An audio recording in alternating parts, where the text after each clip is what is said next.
Nelly. Whew.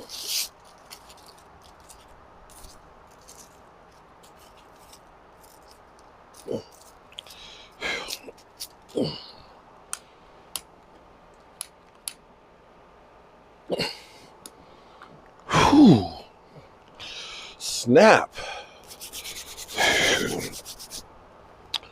What's up, good people? Mark Holmes here, and as always, I want to say thank you all for watching, commenting, subscribing, and being part of the Big Sports Report. Without you guys, as well as you ladies, you know that this literally does not work.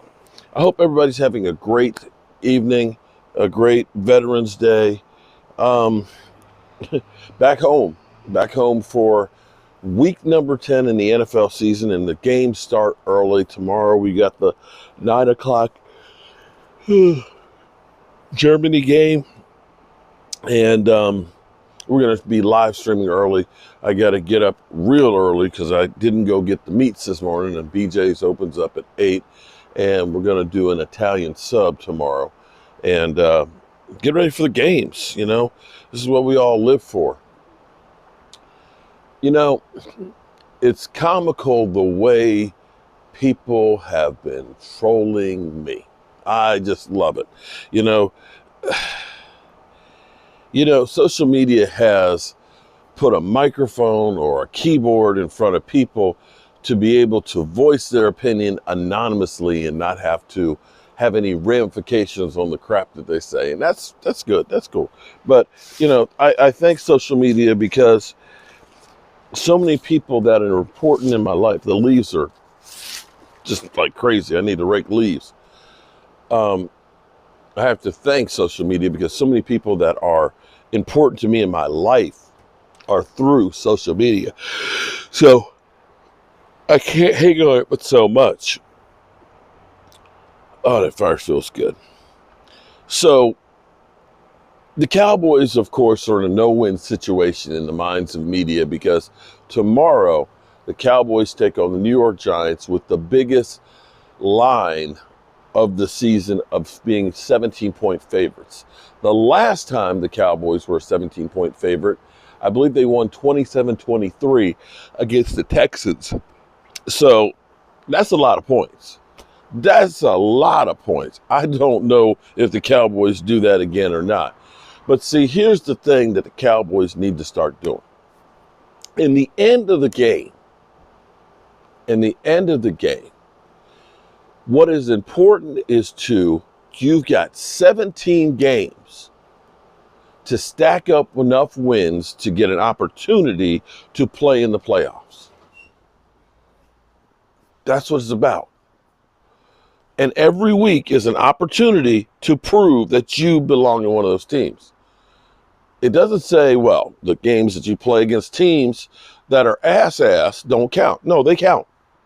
It's a division game against an NFL team that's putting players on the field. And either you win and you get a victory, that's a win, or you get a loss, and that's a loss, or you get a tie, which is a half victory.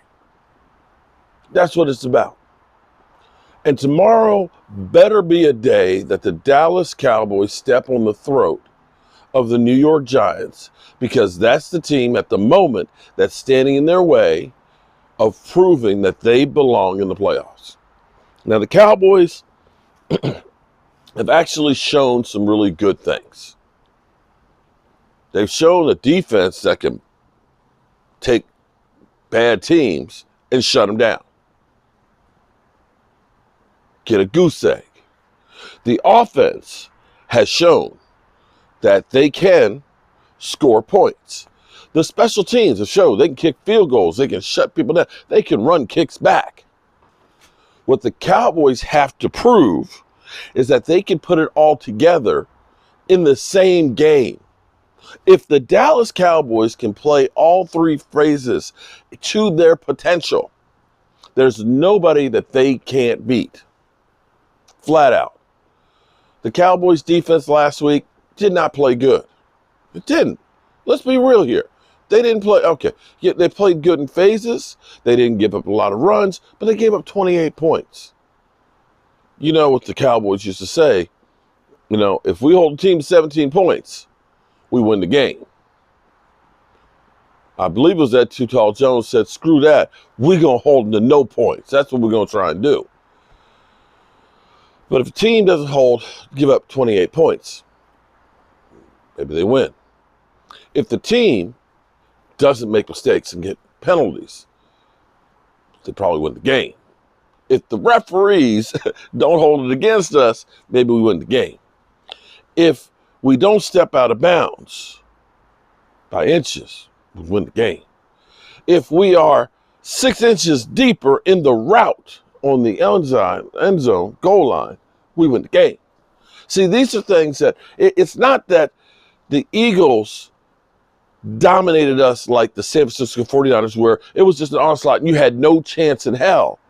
You've proven that even when your defense didn't play well, it went down to the last couple of plays. So what it's about now is you're not getting any help. There ain't no reinforcements coming. All you got. So now what you got to do is you got to take those guys that you have that are healthy and keep them from making mistakes and have them reach their potential. If you do that, if you put on a complete game, you can hang with anybody. Now, here's the thing. I looked at the schedule earlier. I put it on a video.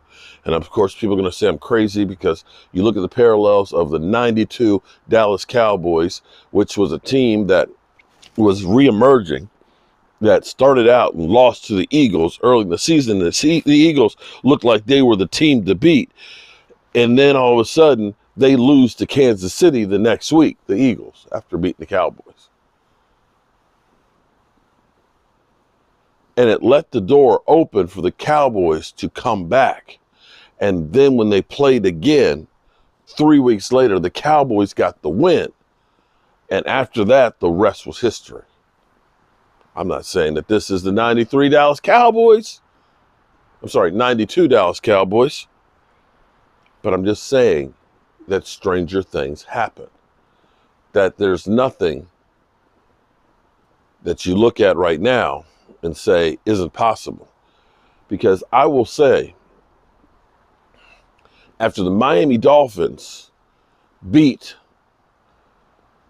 the Denver Broncos 70-20, everybody looked at them and said, oh my God, the Miami Dolphins, they might not lose a game. They're playing all the cold weather games early and getting it out the way. And then Buffalo beat them. And then people were saying, oh my God, the Buffalo Bills, man, that's a team to beat. They just beat the Miamis, which they were the team to beat. And then the Jaguars beat the Buffalo Bills. And currently, now people are talking about the Buffalo Bills. They might not make the playoffs. Yeah.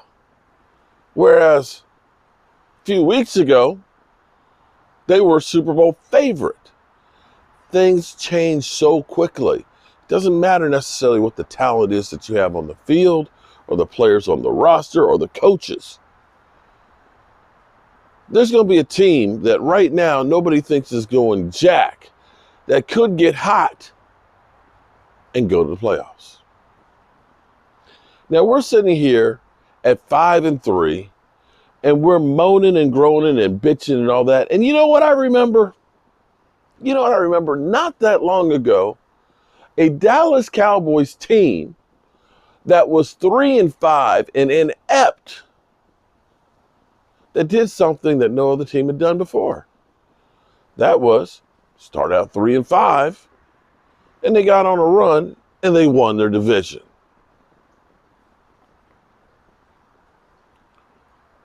The story's not written for this team yet. And I will be the first one to admit I have killed Jerry and Stephen Jones recently. I've killed players like Tony Pollard and Michael Gallup and Terrence Steele and Jordan Lewis.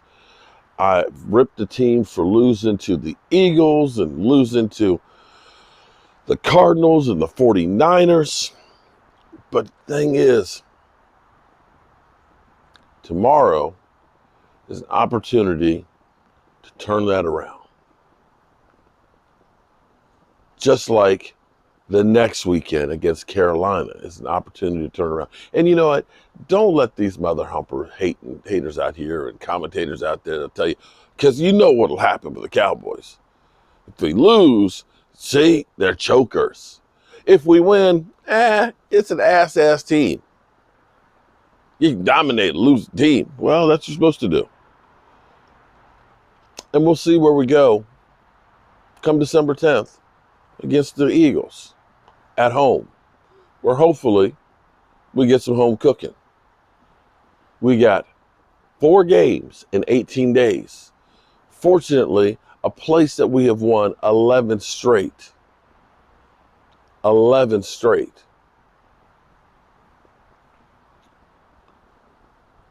We'll continue that streak. Let's hope we go 14-0.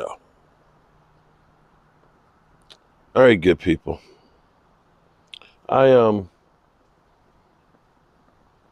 want to say thank you again to all the veterans out there, to all of you guys. Thank you, the millions of you that are out there. But I think I realize